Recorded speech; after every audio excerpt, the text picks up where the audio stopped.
Sejam todos muito bem-vindos a mais um vídeo do canal Você Motivação. Que essa mensagem possa tocar seu coração. Tenha fé no Deus maravilhoso.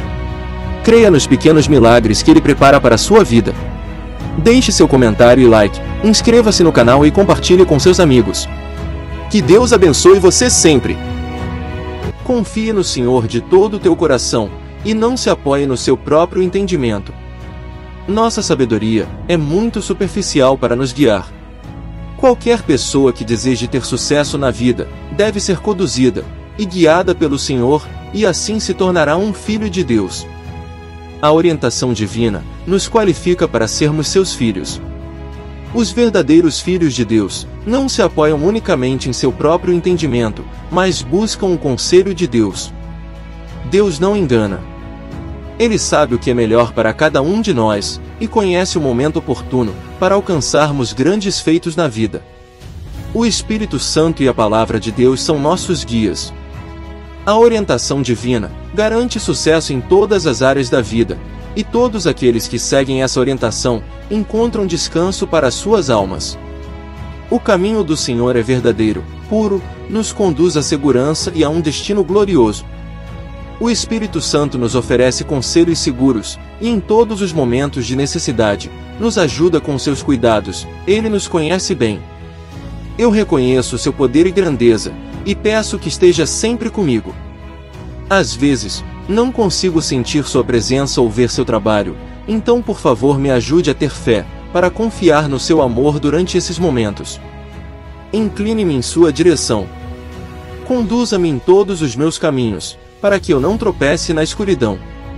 Abra meus olhos, para ver o que você tem para mim, e os passos que você planejou para minha vida. Se de alguma forma nosso canal o abençoou, deixe seu comentário e like, certifique-se de se inscrever, e compartilhá-lo com outras pessoas, e ajudá-las a também encontrar o Senhor. Bom vídeo a todos! Oportunidade de mais uma vez entrar na sua casa, na sua vida, falar com você, e assuma esse compromisso com muita responsabilidade. É muito bom saber que na vida nós temos a oportunidade desse encontro. Me faz crescer como padre, como cristão, como gente, como pessoa, porque todas as vezes que nós podemos partilhar a nossa vida, todas as vezes que nós temos a oportunidade de nos encontrar com alguém, nos encontrar com a vida de alguém, alguma coisa dentro de nós pode acontecer. Quando eu falo das minhas necessidades espirituais, eu estou abrangendo tudo aquilo que na minha vida me dá condições de ser um homem melhor. Como? Através das minhas escolhas, através daquilo que eu construo, daquilo que eu deixo, sim, porque às vezes nós temos uma visão muito positiva. A gente acha que construir é somente trazer, assumir, querer, né? Não. A construção também consiste em deixar partir, em abrir mão, em você honestamente olhar para tudo aquilo que está diante de você e dizer: isso aqui me diz respeito, isso aqui, por mais maravilhoso que seja, não é para mim, porque vai me encarcerar, vai me exigir demais, e esse exigir demais não será justo com aquilo que eu estou escolhendo viver. Não há harmonia o tempo todo. A vida, justamente por ser viva, ela é movimento. Heráclito, um filósofo dos primeiros, que nós tivemos na história da filosofia, ele dizia que a vida é devir, isto é, estamos em processo de vir a ser, em constante movimento. Ele dizia: é impossível você se banhar 2 vezes na água de um mesmo rio, porque quando você pula, ele é um, saiu, ele já é outro.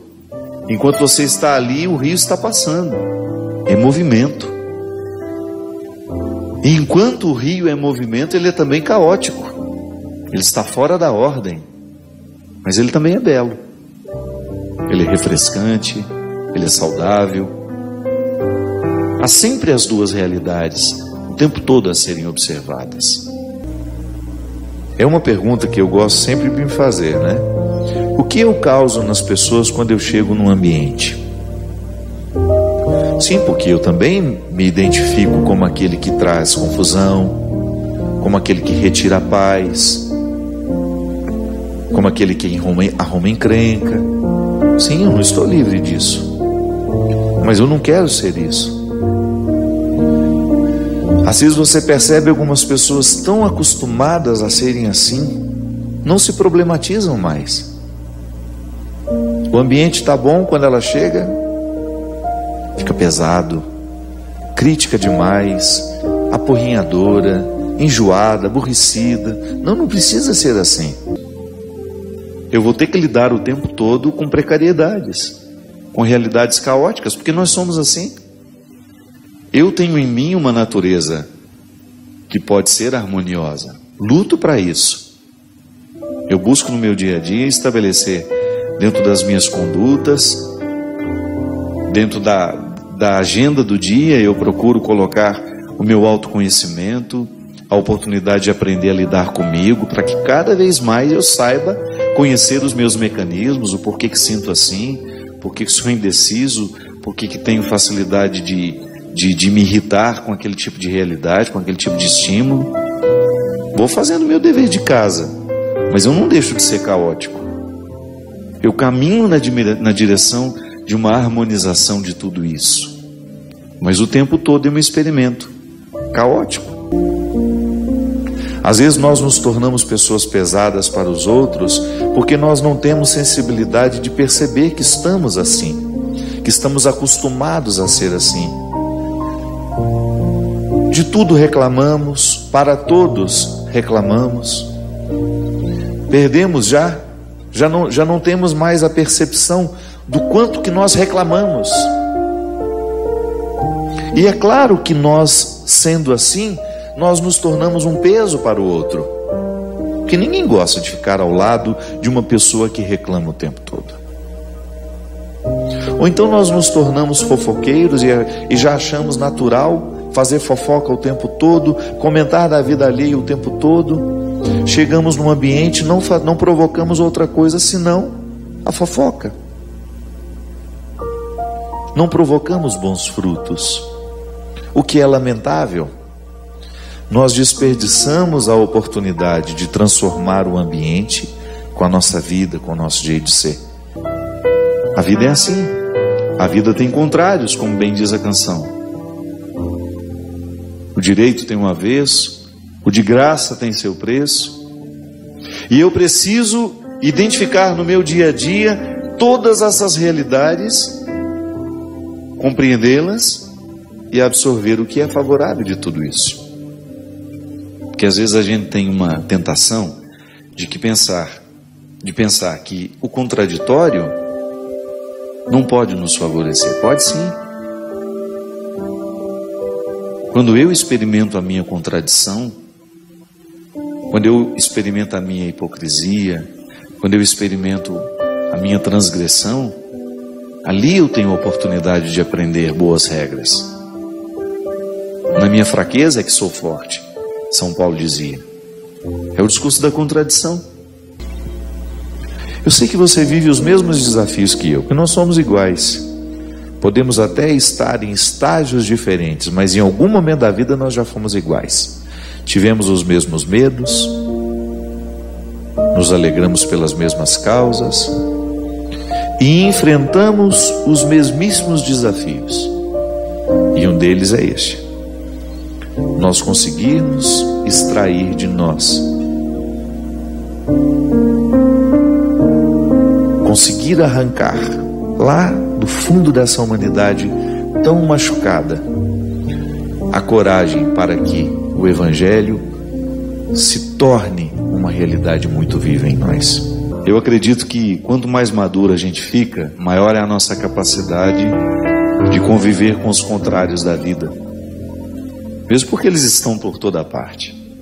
Se tem uma coisa que a gente precisa perder naturalmente, é a visão ingênua das coisas. A primeira visão ingênua que a gente precisa vencer é de que tudo será como a gente quer que seja, né? Começa por aí. Já é um salto de maturidade quando a gente descobre que não, o mundo não vai girar, as coisas não vão ser do jeito que a gente imagina que tem que ser.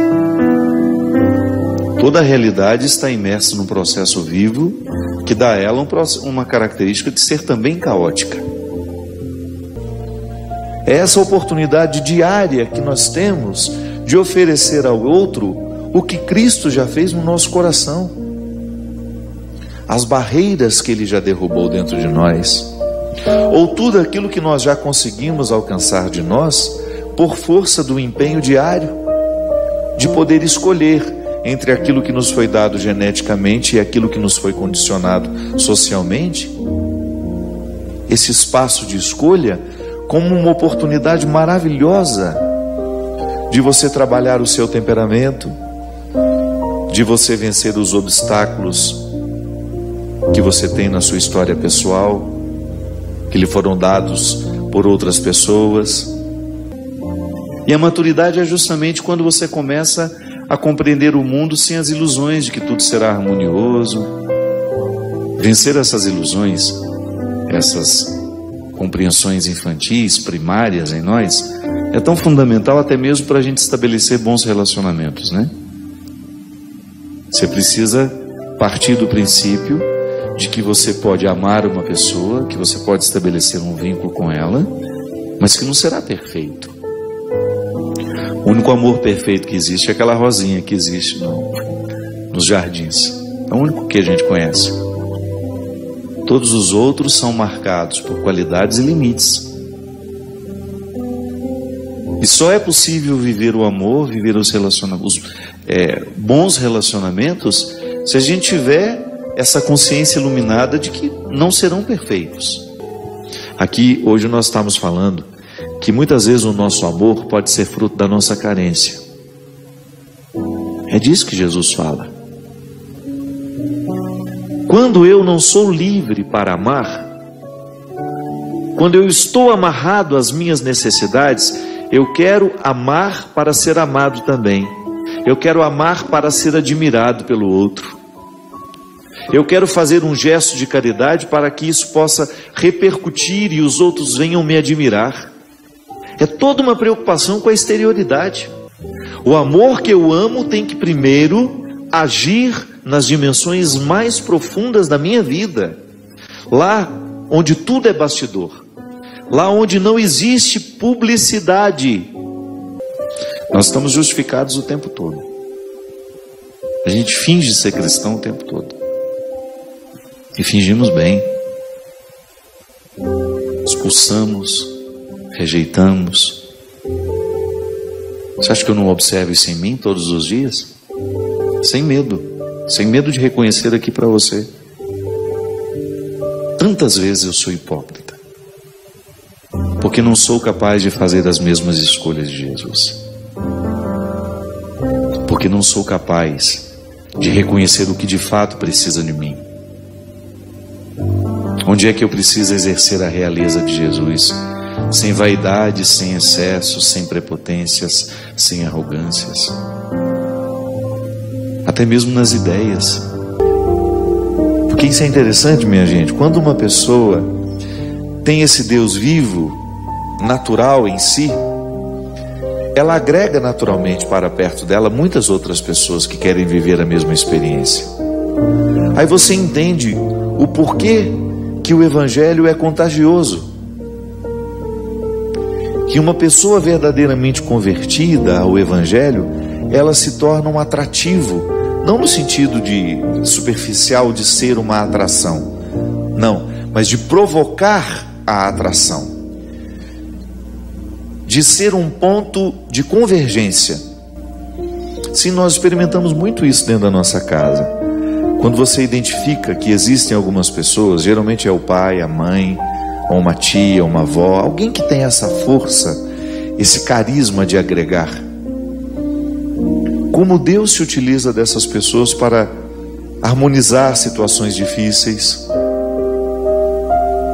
criar paz num contexto de dificuldades, de ser aquela pessoa ponderada que nos ajuda a entender o meio termo.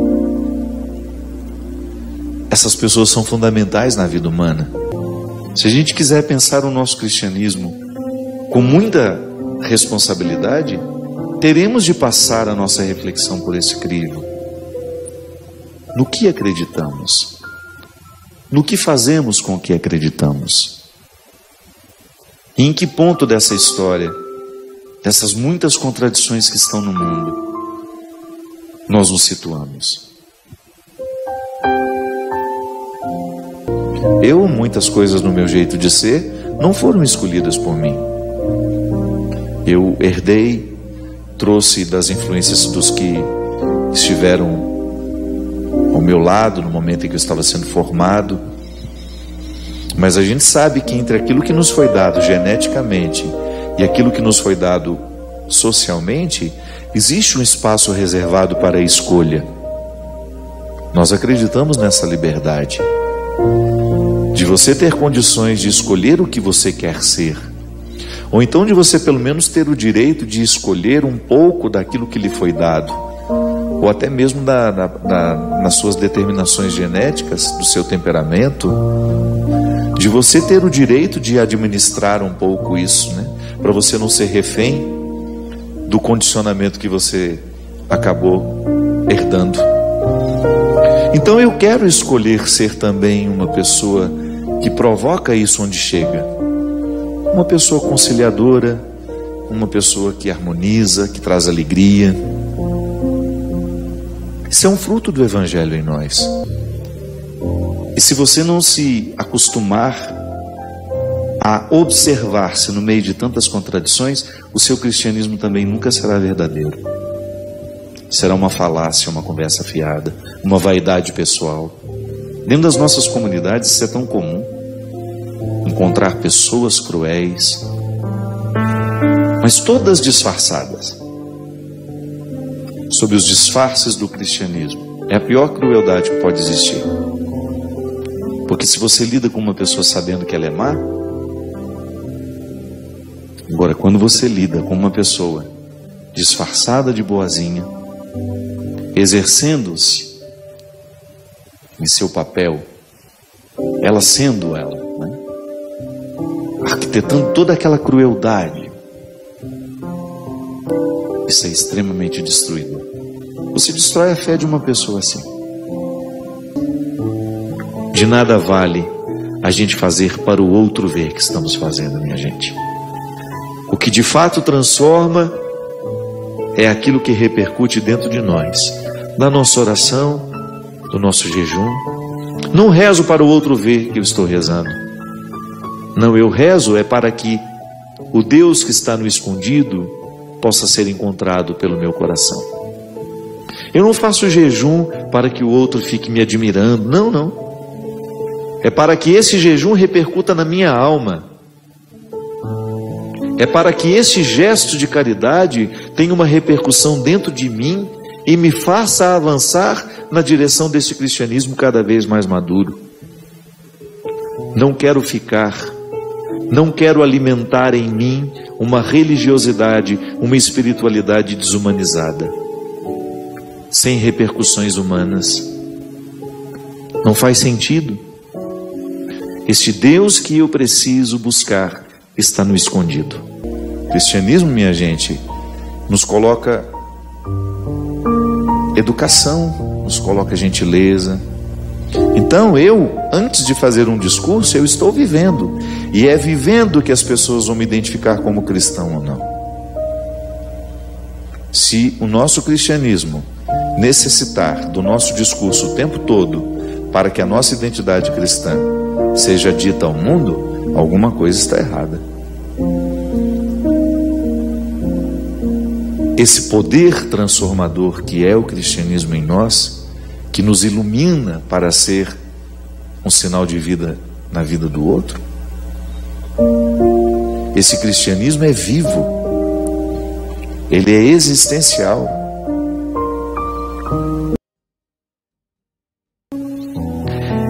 O cristianismo começou porque eles eram proibidos de se manifestarem. Ele começou nas catacumbas, lá onde os mortos eram enterrados. Depois que o cristianismo foi para as catedrais, para os lugares lindos, muita gente esqueceu das catacumbas. Mas o verdadeiro cristianismo se faz nas catacumbas, quando nós descemos na miséria e somos encorajados pela força do Espírito a iluminar tudo o que é miserável, para que isso seja transformado pela misericórdia de Deus. Somente depois a gente tem o direito de subir e celebrar na catedral. Quem não vive a dimensão silenciosa, obscura do seu cristianismo, jamais vai admirar e compreender o verdadeiro significado da catedral. Quem quer o cristianismo de vitrine, nunca vai chegar ao coração de suas questões. E aí o nosso discurso é apenas uma consequência da nossa vida. O que a gente vai evangelizar é vivendo. O vizinho vai saber que nós somos uma família cristã pela nossa capacidade de ser uma vizinhança saudável, amiga, fraterna, solidária, capaz de respeitar as regras sociais. Eu canso de dizer isso aqui, né? Quando eu ponho fogo no meu quintal, além de prejudicar o meio ambiente, eu estou prejudicando a saúde de quem mora do meu lado. Quando eu ponho um som alto na minha casa, eu estou desconsiderando que de repente possa ter alguém precisando descansar do lado, que não goste da mesma música que eu. Quando eu não sou capaz de viver socialmente as regras que tornam a vida suportável, eu estou abrindo mão do meu cristianismo. Quem quiser a vitrine do Evangelho,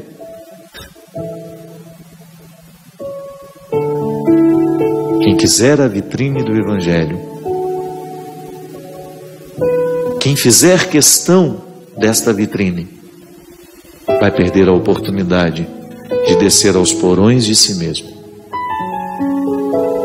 E jamais será um ser de verdade. Poderá até viver admirado pelos outros, mas não vai admirar-se.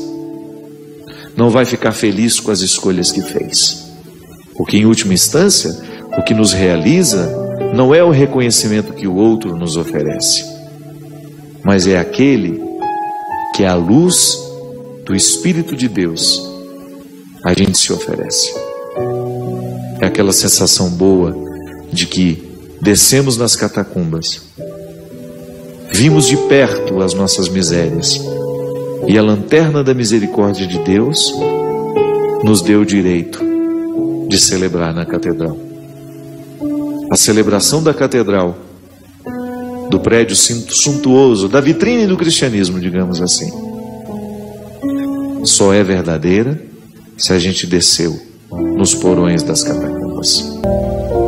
Deus não pode fazer nada com as nossas obras se Ele não possuir o nosso coração. Quando eu percebo que estou dando a Deus apenas as minhas obras, porque na verdade o que são as obras? Uma oportunidade que Deus tem de mexer no meu coração. Então muitas coisas na minha vida não se tornam realidade é porque eu não faço a minha parte. Você mesmo, você sabe que isso é uma realidade. Quantas vezes você também ficou pedindo a Deus, não fez a sua parte, e porque não fez a sua parte, o milagre não pôde acontecer na sua vida. Tá certo que Deus é livre para nos dar a quem pede e a quem não pede. Mas eu acho muito interessante quando nós espiritualmente exercemos uma forma de orar que permita o silêncio nos mostrar o que é que Deus quer de nós, o que é que Deus quer nos dar. Aí você vai ver mesmo, meu Deus do céu, eu estou pedindo a Ele uma folha, quando na verdade Ele quer me dar o livro.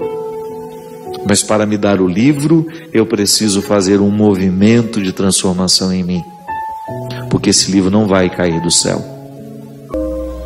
Nós também podemos ter este poder dentro de nós, herdar as forças do céu, para que você também, na sua comunidade, na sua casa, no seu local de trabalho, você exerça este papel de ser alguém que traz Deus naturalmente para o seu ambiente, através do seu jeito de ser. Essa é a maior riqueza, minha gente, que nós cristãos podemos oferecer ao mundo. Não é o nosso discurso, não. O discurso ele é importante em alguns momentos.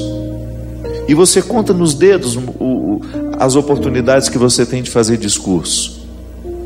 No mais, a evangelização que nós realizamos é com as nossas atitudes. O que faz a minha mão direita, a esquerda não deve ficar sabendo. Esse exemplo de Jesus é muito simples, mas é muito elucidativo, nos ensina muito. Quantos de nós, temos necessidade de que o outro venha reconhecer o que a gente faz? Porque nós estamos amarrados nas nossas carências, nas nossas necessidades. Não, nós queremos lutar para que o nosso gesto amoroso seja livre. Ele não está amarrado a nenhuma necessidade, é ele por ele mesmo. Eu ficava pensando, qualquer pessoa que na minha vida possa exercer esse poder, de tornar bela toda coisa feia, de ser clarão no alto da serra. Sim, nós fazemos a experiência de passar pela vida, ou de ter na nossa vida, algumas pessoas que têm esse poder mágico mesmo, de nos iluminar com o amor que ama, de nos ensinar essa bondade que tudo perdoa.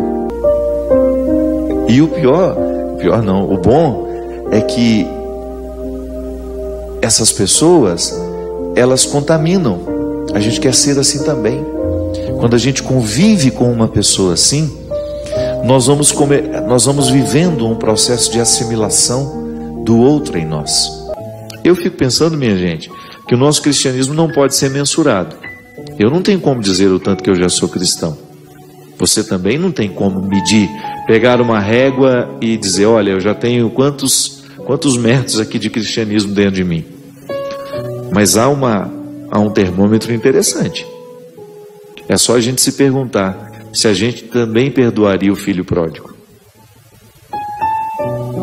É uma boa forma que a gente tem de avaliar o nosso cristianismo. Está aqui no Evangelho. Você perdoa aqueles que te magoam? Você perdoa aqueles que te ofendem? Ou você é um poço de mágoa? Aqui, uma frasezinha simples que Jesus é um tapa na cara da gente. Que às vezes nós ficamos querendo compreender a complexidade das coisas, fazendo muitas perguntas sobre Deus, mas a gente não tem coragem de perguntar a nós mesmos isso. Eu perdoo da mesma maneira como quero que Deus me perdoe? Ou eu ainda não sou capaz de ter um coração simples, amoroso, que entende o mal que o outro tantas vezes está pronto para cometer? Mas veja bem como é interessante. O enfoque de Paulo é que o cristão se posicione dentro da comunidade numa perspectiva de exercitar constantemente consigo mesmo,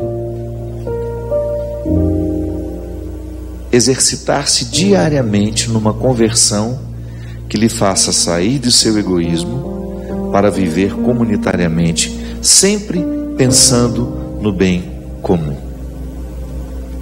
E quando eu penso no bem comum, eu tenho que necessariamente abrir mão do meu mau humor, da minha falta de caridade, da minha falta de justiça, da minha fofoca, porque senão eu não construo o bem comum.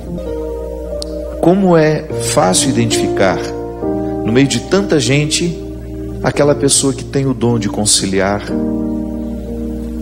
de ajudar a resolver conflitos. E você identifica logo também quem é o que causa confusão, quem é o mais difícil, quem é aquele que coloca empecilho em tudo. E aí você percebe que o jeito de ser é também um pouco fruto da escolha. Sim, que com o tempo nós vamos perdendo a capacidade de reconhecer o que verdadeiramente nos salva. O que me salva são as forças do meu batismo. Eu estou aqui, com todas as sementes da salvação dentro de mim. Eu só preciso fazê-las florescer. Às vezes na nossa oração nós fazemos a mesma coisa. Nós ficamos pedindo o irrisório, quando Deus na verdade precisa nos dar muito mais que isso. Ah, padre, mas por que Ele não dá então? Sabe por quê? Porque quando eu estou preso no meu querer, eu não consigo mover a minha vontade para que o agir de Deus aconteça em mim. O imaturo vai sempre prejudicar a ação de Deus, porque a ação de Deus, ela depende da nossa reação. Porque Deus quis que fosse assim. Deus pede o agir humano, sempre. Até para abrir o Mar Vermelho, o povo teve que colocar o pé na água. Quando Moisés estava apavorado, sem saber como iria fazer para atravessar aquele mar, ele corre lá. O que Deus diz para ele? Ah, peraí, Moisés, eu vou resolver seu problema. Não. Ele dá uma ordem. Fala para o povo caminhar. Fala para que o povo continue caminhando. E somente na hora que aquele povo começou a colocar os pés na água, é que o mar se abriu. O povo precisou fazer a sua parte. O povo precisou manifestar a sua confiança. O povo precisou exercer a sua vontade. Nós queremos a libertação. Então, ao colocar o pé na água, o agir de Deus se tornou uma realidade. E é por isso que a conversão será sempre para nós um exercício de deixar de lado as situações que nos privam de nós mesmos. Porque só quem está na conquista diária de si mesmo vai saber oferecer-se a alguém. Caso contrário, se não houver essa busca pessoal por ser de si mesmo, nós não teremos condições de nos oferecer a alguém. E nós não saberemos entender essa liberdade cristã. Uma palavra errada que você diz a um filho, uma palavra errada que você diz a alguém a quem você tem autoridade afetiva sobre ela. Eu, como padre, é um perigo eu machucar definitivamente o processo de fé de uma pessoa por causa de uma palavra cruel que eu posso dizer. Sim, e também o outro na minha vida. Palavra machuca. É a coisa mais preciosa que nós podemos ter na vida, é a palavra. Mas ela pode matar, mas ela também pode fazer viver.